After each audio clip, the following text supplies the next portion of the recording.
Hello everyone, once again welcome back to my YouTube channel. ഇന്നത്തെ വീഡിയോയിലൂടെ നിങ്ങളുമായി share ചെയ്യാൻ പോകുന്നത് നിങ്ങളുടെ സ്നേഹം നിങ്ങളുടെ പുരുഷനെ കൃത്യമായി മനസ്സിലാകണമെന്നുണ്ടെങ്കിൽ ഇനി പറയാൻ പോകുന്ന വാക്കുകൾ നിങ്ങൾ അവരോട് സംസാരിക്കുന്ന സമയത്ത് ഒന്ന് ഉപയോഗിക്കാൻ ശ്രമിക്കുക.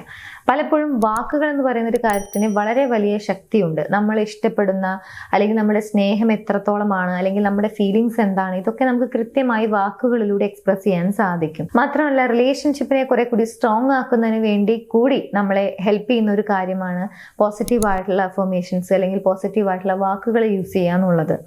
സോ എന്തൊക്കെ വാക്കുകളാണ് നമുക്ക് അവരോട് സംസാരിക്കുന്ന സമയത്ത് അല്ലെങ്കിൽ നമ്മുടെ സ്നേഹം എത്രത്തോളമാണ് എന്നുള്ളത് അവർക്ക് മനസ്സിലാക്കി കൊടുക്കാനും ഇതുവഴി അവർക്ക് നമ്മളോട് കുറെ കൂടി ഇന്റിമേറ്റ് ആകുന്നതിന് വേണ്ടി കൂടി ഹെൽപ്പ് ചെയ്യുന്ന കുറച്ച് വാക്കുകളുണ്ട്.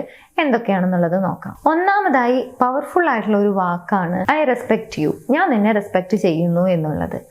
ഇവിടെ പറയുന്ന സമയത്ത് വളരെ സിമ്പിൾ ആയിട്ടുള്ള ഒരു വാക്കാണ്, പക്ഷേ ഒരുപാട് ഇന്നർ മീനിങ്സും അല്ലെങ്കിൽ ഒരുപാട് ഗുഡ് ഫീലും നൽകാൻ കഴിയുന്ന ഒരു വാക്ക് കൂടിയാണ് ഇത്. ബിക്കോസ് ഒരു വ്യക്തിയോട് ഇങ്ങനെ പറയുന്ന സമയത്ത് അവരെടുക്കുന്ന എഫേർട്ടുകൾ അല്ലെങ്കിൽ അവരുടെ തീരുമാനങ്ങൾ അല്ലെങ്കിൽ അവർ ചെയ്യുന്ന ഓരോ കാര്യങ്ങളും അവിടെ റെസ്പെക്ട് ചെയ്യപ്പെടുന്നുണ്ട്, അല്ലെങ്കിൽ ഓപ്പോസിറ്റ് നിൽക്കുന്ന വ്യക്തി അത്രയും ശ്രദ്ധിക്കുന്നുണ്ട്, അല്ലെങ്കിൽ അതിനെ വാല്യൂ ചെയ്യുന്നുണ്ട്. അങ്ങനെ ഒരുപാട് ഗുഡ് ഫീലാണ് ഇത് കേൾക്കുന്ന വ്യക്തിയെ സംബന്ധിച്ചിടത്തോളം ഉണ്ടാകുന്നത്. മാത്രമല്ല അവർക്ക് കുറെ കൂടി സ്ട്രോങ് ആകുന്നതിന് വേണ്ടിയിട്ടും അല്ലെങ്കിൽ ഒരുപാട് മികച്ച കാര്യങ്ങൾ ചെയ്യുന്നതിന് വേണ്ടി കൂടി ഇതവരെ പ്രചോദിപ്പിക്കും എന്നുള്ളതാണ്. സോ നിങ്ങൾ ഇഷ്ടപ്പെടുന്ന ഒരു വ്യക്തിയോട് നിങ്ങളുടെ സ്നേഹം എത്രത്തോളമാണ് എന്ന് എക്സ്പ്രസ് ചെയ്യുന്നതിന് വേണ്ടിയിട്ട് നിങ്ങൾക്ക് യൂസ് ചെയ്യാവുന്ന ഒരു കാര്യമാണ് ഐ റെസ്പെക്ട് യു എന്ന് പറയുന്നത്. ഇവിടെ ശ്രദ്ധിക്കേണ്ട ഒരേ ഒരു കാര്യം, ഒരുപക്ഷെ നിങ്ങൾ ഇങ്ങനെ പറയുന്ന ഒരു വ്യക്തി ആയിരിക്കില്ല, അതായത് നിങ്ങളുടേതായിട്ടുള്ള രീതിയിൽ സംസാരിക്കുന്ന ഒരു വ്യക്തിയായിരിക്കും. സോ ആ രീതിയിൽ നിങ്ങൾ എങ്ങനെയാണോ ഇത് പറയാൻ ഉദ്ദേശിക്കുന്നത് അങ്ങനെ തന്നെ പറയാൻ വേണ്ടി ശ്രമിക്കുക.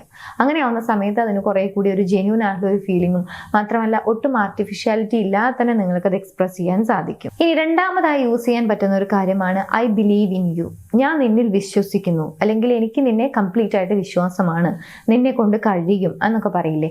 ചിലപ്പോൾ ഇത് പല സിറ്റുവേഷനിലും നമുക്ക് യൂസ് ചെയ്യാൻ പറ്റുന്ന ഒരു കാര്യമാണ്. അവരെന്തെങ്കിലും ഒരു കാര്യത്തിന് വേണ്ടി എഫേർട്ട് എടുക്കുന്ന സമയത്ത് അല്ലെങ്കിൽ ആദ്യമായിട്ട് ഒരു അറ്റംപ്റ്റ് നടത്താൻ വേണ്ടി ശ്രമിക്കുന്ന സമയത്ത് അല്ലെങ്കിൽ എന്തെങ്കിലും ഒരു കാര്യത്തിൽ ഓൾറെഡി ഒരു പരാജയമൊക്കെ നേരിട്ട് ഇരിക്കുന്ന സമയത്ത് ഒക്കെ നമുക്ക് പറയാൻ പറ്റുന്ന ഒരു കാര്യമാണ്. ബിക്കോസ് ഇത് അവരെ സംബന്ധിച്ചിടത്തോളം അവരിലൊരു ഡൗട്ട്ഫുൾ ആയിട്ടുള്ള ഒരു സിറ്റുവേഷനിലാണ് എന്നുണ്ടെങ്കിൽ, അതായത് ചെയ്യണോ വേണ്ടയോ എന്നുള്ള ഒരു സിറ്റുവേഷനിലാണെങ്കിൽ അല്ലെങ്കിൽ എന്നെ കൊണ്ട് ചെയ്യാൻ കഴിയുമോ എന്നൊക്കെ ചിന്തിച്ചിരിക്കുന്ന ഒരു സിറ്റുവേഷനിലൊക്കെ ആണെങ്കിൽ തീർച്ചയായിട്ടും അവർക്ക് സ്ട്രോങ് ആയി അല്ലെങ്കിൽ ഒരു സ്ട്രോങ് ആയിട്ടുള്ള ഒരു ഡിസിഷൻ എടുക്കാൻ അല്ലെങ്കിൽ അവർക്ക് തന്നെ ആ ഒരു സെൽഫ് ഡൗട്ട് ഒഴിവാക്കാൻ അവരെ ഹെൽപ്പ് ചെയ്യുന്ന മറ്റൊരു കാര്യമായിരിക്കും ഇത്.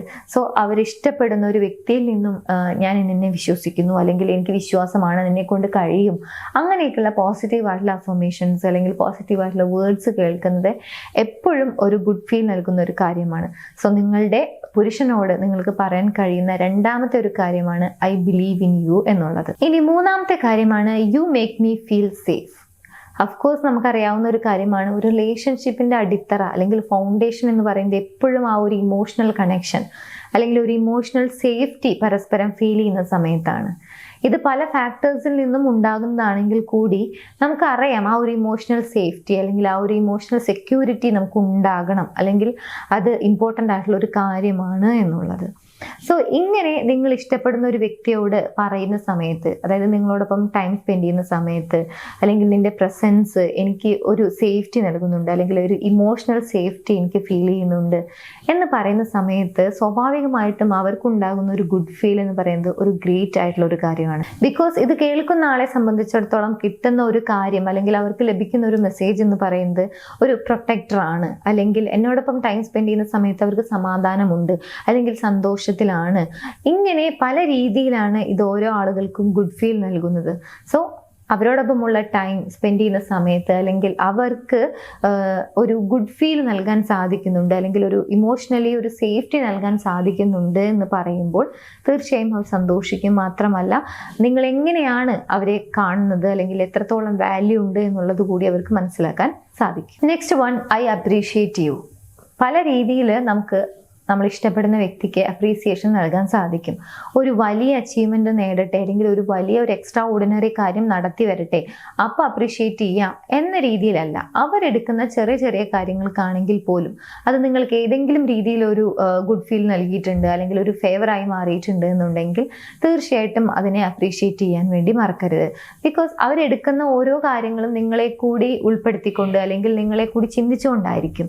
നിങ്ങൾക്ക് കൂടി ഒരു പോസിറ്റീവായിട്ടുള്ള ഒരു ഫീൽ കിട്ടണം, അല്ലെങ്കിൽ നിങ്ങൾ കൂടി ഒരു സമാധാനത്തിലാകണം എന്നൊക്കെ കരുതിയിട്ടായിരിക്കും പല കാര്യങ്ങളും ചെയ്യുന്നുണ്ടായിരിക്കുക.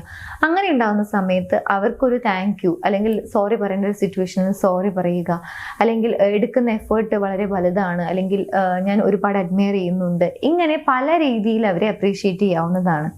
അങ്ങനെ ഒരു അപ്രീസിയേഷൻ അവർക്ക് ലഭിക്കുന്ന സമയത്ത് അവരൊരിക്കലും ഒരു ടേക്കൺ ഗ്രാൻറ്റഡ് അങ്ങനെ ആകുന്നില്ല, അല്ലെങ്കിൽ വാല്യൂ ചെയ്യപ്പെടുന്നുണ്ട്. അവരെടുക്കുന്ന എഫേർട്ട് ഓപ്പോസിറ്റ് നിൽക്കുന്ന വ്യക്തി മനസ്സിലാക്കുന്നുണ്ട്, അതിനെ റെസ്പെക്ട് ചെയ്യുന്നുണ്ട്, അതിൽ സന്തോഷിക്കുന്നുണ്ട്, അതിനൊരു ഗ്രാറ്റിറ്റ്യൂഡ് ഉണ്ട്. ഇങ്ങനെ പല രീതിയിൽ അവർക്കത് മനസ്സിലാക്കാൻ സാധിക്കും. സോ ഒരുപാട് വലിയ വലിയ കാര്യങ്ങൾ ചെയ്തു വരട്ടെ, അപ്പോൾ അപ്രീഷിയേറ്റ് ചെയ്യാം, അല്ലെങ്കിൽ അങ്ങനെ ആകുമ്പോൾ മാത്രമേ അപ്രീഷിയേറ്റ് ചെയ്യുള്ളൂ, അങ്ങനെ ഒരു ചിന്താഗതി ഉണ്ടെങ്കിൽ അത് മാറ്റാൻ വേണ്ടി ശ്രമിച്ച് അവരുടെ ഭാഗത്തുനിന്നും എന്തെങ്കിലും ഒരു പോസിറ്റീവായിട്ടുള്ള, അല്ലെങ്കിൽ അവരെന്തെങ്കിലും ഒരു ചെറിയ കാര്യത്തിൽ അച്ചീവ്മെന്റ് ചെയ്യുന്ന സമയത്ത് അതിനെയും അപ്രീഷിയേറ്റ് ചെയ്യാൻ വേണ്ടി ശ്രമിക്കാം. നെക്സ്റ്റ്, അവരോട് നിങ്ങൾക്ക് പറയാൻ കഴിയുന്ന ഒരു കാര്യമാണ് I am proud of you. അവരിൽ ഒരുപാട് കാര്യങ്ങൾ കൊണ്ട് ഞാൻ അഭിമാനിക്കുന്നുണ്ട്, അല്ലെങ്കിൽ പല രീതിയിൽ നിങ്ങൾക്ക് നിങ്ങളുടേതായ രീതിയിൽ ഈ ഒരു കാര്യം അവരെ അറിയിക്കാവുന്നതാണ്. ഇവിടെ മനസ്സിലാക്കേണ്ട ഒരു കാര്യം, പുരുഷന്മാരെ സംബന്ധിച്ചിടത്തോളം അവരിഷ്ടപ്പെടുന്ന, അല്ലെങ്കിൽ അവരേറെ പ്രാധാന്യം കൊടുക്കുന്ന ഒരു വ്യക്തിയാണ് എന്നുണ്ടെങ്കിൽ അവരിങ്ങനെ പറയുന്ന സമയത്ത്, അല്ലെങ്കിൽ അവരിൽ നിന്നും ഇങ്ങനെ ഒരു അപ്രീസിയേഷൻ ലഭിക്കുന്ന സമയത്ത് അവർ ഒരുപാട് സന്തോഷിക്കും എന്നുള്ളതാണ്. ഒരു പുരുഷനെ സംബന്ധിച്ചിടത്തോളം അത് വളരെ ഗ്രേറ്റ് ആയിട്ടുള്ള ഒരു ഫീലിംഗ് ആയിരിക്കും. സോ നിങ്ങൾ ഇഷ്ടപ്പെടുന്ന പുരുഷനോട് നിങ്ങൾക്ക് പറയാൻ കഴിയുന്ന മറ്റൊരു കാര്യമാണ് I am proud of you. Finally, നമ്മളായിട്ട് തന്നെ അക്സെപ്റ്റ് ചെയ്യുന്ന ആളുകളോട് നമുക്കൊരു പ്രത്യേക ഇഷ്ടം ഉണ്ടായിരിക്കും, അല്ലേ? സോ നിങ്ങളുടെ പുരുഷനെ നിങ്ങൾക്ക് അവരായിട്ട് തന്നെ, അതായത് അവരെങ്ങനെയുള്ള ഒരു വ്യക്തിയാണോ അതേപോലെ തന്നെ നിങ്ങൾക്ക് അക്സെപ്റ്റ് ചെയ്യാൻ സാധിക്കുന്നുണ്ട്, അല്ലെങ്കിൽ ഞാൻ അങ്ങനെ തന്നെ അക്സെപ്റ്റ് ചെയ്യുന്നു എന്ന് നിങ്ങൾക്ക് അവരോട് പറയാൻ സാധിക്കുന്നുണ്ടെങ്കിൽ അതും ഒരു പോസിറ്റീവായിട്ടുള്ള കാര്യമാണ്. ബിക്കോസ് ഒരു വ്യക്തിയെ കംപ്ലീറ്റ് ആയിട്ട് ചേഞ്ച് ചെയ്യുന്നത്, അല്ലെങ്കിൽ മറ്റുള്ള ആളുകളുമായിട്ട് കമ്പയർ ചെയ്തുകൊണ്ട് അങ്ങനെ ആവ്, അല്ലെങ്കിൽ അവനെ പോലെ ആവ്, അല്ലെങ്കിൽ അവനെ കണ്ടു പഠിക്കുക, ഇങ്ങനെ കമ്പാരിസൺ നടത്തിക്കൊണ്ട് സംസാരിക്കുന്നത് പൊതുവെ ഇഷ്ടമല്ലാത്തൊരു കാര്യമാണ്. സോ എപ്പോഴും ഒരു പോസിറ്റീവായിട്ടുള്ള റിലേഷൻഷിപ്പിനെ ഹെൽപ്പ് ചെയ്യുന്നത്, അല്ലെങ്കിൽ കുറെ കൂടി സ്ട്രോങ് ആയിട്ടുള്ള ഒരു ബോണ്ട് ക്രിയേറ്റ് ചെയ്യാനൊക്കെ നമ്മളെ ഹെൽപ്പ് ചെയ്യുന്ന ഒരു കാര്യം എന്ന് പറയുന്നത്, ഒരു വ്യക്തി എങ്ങനെയാണോ ആ വ്യക്തിയെ അങ്ങനെ തന്നെ അക്സെപ്റ്റ് ചെയ്യാൻ നമുക്കൊരു മനസ്സുണ്ടാവുക, അല്ലെങ്കിൽ അതിന് നമുക്ക് തയ്യാറാവാൻ സാധിക്കുക എന്നുള്ളതാണ്. സോ നിങ്ങൾക്ക് അങ്ങനെ സാധിക്കുന്നുണ്ടെങ്കിൽ അത് നിങ്ങളുടെ പുരുഷനെ അറിയിക്കുക. ഇത്രയും കാര്യങ്ങൾ നിങ്ങൾക്ക് നിങ്ങളുടെ പുരുഷനോട് സംസാരിക്കുന്ന സമയത്ത് നിങ്ങൾക്ക് വളരെ ഓപ്പൺ ആയിട്ട്, അല്ലെങ്കിൽ വളരെ ജെന്യൂൻ ആയിട്ട് നിങ്ങളുടേതായ രീതിയിൽ നിങ്ങൾക്ക് പറയാൻ സാധിക്കുന്ന കുറച്ച് വാക്കുകളാണ്. തീർച്ചയായിട്ടും ഈ വാക്കുകൾ അനുയോജ്യമായിട്ടുള്ള സാഹചര്യങ്ങളിലാണ് നിങ്ങൾ യൂസ് ചെയ്യുന്നത് എന്നുണ്ടെങ്കിൽ നിങ്ങളുടെ സ്നേഹം എത്രത്തോളമാണ്, അല്ലെങ്കിൽ അവരുടെ പ്രസൻസ് നിങ്ങളുടെ ലൈഫിൽ എത്രത്തോളം നിങ്ങൾ ഇമ്പോർട്ടൻ്റ് ആയിട്ടാണ് കാണുന്നത് എന്നുള്ളതൊക്കെ അവർക്ക് കൃത്യമായി മനസ്സിലാക്കാൻ ഇതവരെ ഹെൽപ്പ് ചെയ്യും. മാത്രമല്ല, ഈ ഒരു വീഡിയോ നിങ്ങൾക്കും യൂസ്ഫുൾ ആണെന്ന് വിചാരിക്കുന്നു. യൂസ്ഫുൾ ആണെങ്കിൽ മറ്റുള്ള ആളുകളിലേക്ക് ഷെയർ ചെയ്യാൻ മറക്കരുത്. റിലേഷൻഷിപ്പിൽ എന്തെങ്കിലും ഇഷ്യൂസ് ഫേസ് ചെയ്യുന്നുണ്ടെങ്കിൽ സപ്പോർട്ടിന് വേണ്ടി മുകളിൽ കാണുന്ന നമ്പറിലേക്ക് കോൺടാക്ട് ചെയ്യാവുന്നതാണ്. എനിവേസ്, നമുക്ക് മറ്റൊരു വീഡിയോയിൽ കാണാം. Thank you.